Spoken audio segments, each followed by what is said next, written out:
Welcome back. It's that time of the month where we check in on all the deal action with Grant Thornton. The latest report from the consultancy firm shows that deal momentum has picked up significantly in the first half of 2015 compared to the same period a year ago. I'm now joined by Prashant Mehra, partner at Grant Thornton India, with his views. Prashant, welcome back to CNBC TV 18.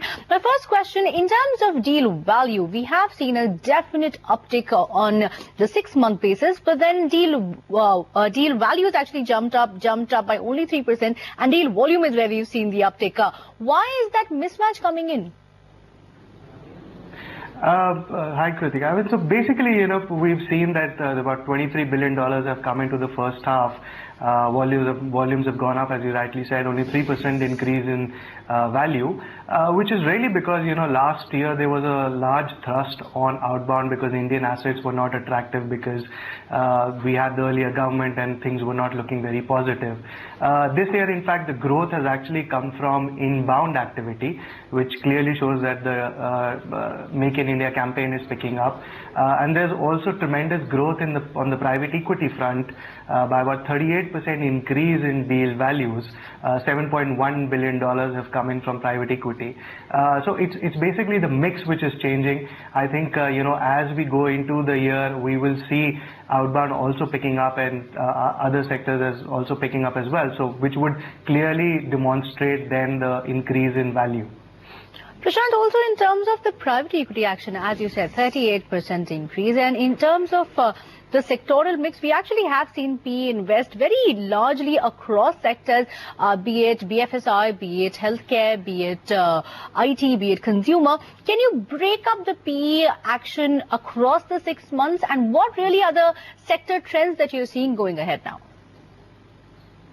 Yeah, I'll start with M&A first. I mean, M&A, clearly the energy and natural resources sector has dominated this sector with about 27% contribution, which is basically due to the large big ticket transactions of the Vedanta Kane merger and the stake sale in Eagle Ford.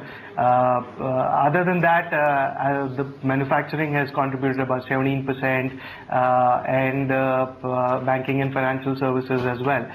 Moving on to private equity, obviously the leading the pack has been ITES with 38% deal contribution. Pharma sector has also contributed 11% and the financial services about 14%. But clearly the e-commerce seems to be the favorite for private equity and will probably continue to do so. Prashant, if I look at the inbound deals, and I think you mentioned that as well, there's been a consistent growth between 2013 and 2014, around $4.1 to $4.8 billion. But there's been a sudden jump in 2015 with the overall numbers coming in at $7.4 billion. So where really, or how did you see that sudden uptick? Where was that one or two odd deals that came in, or was this across sectors?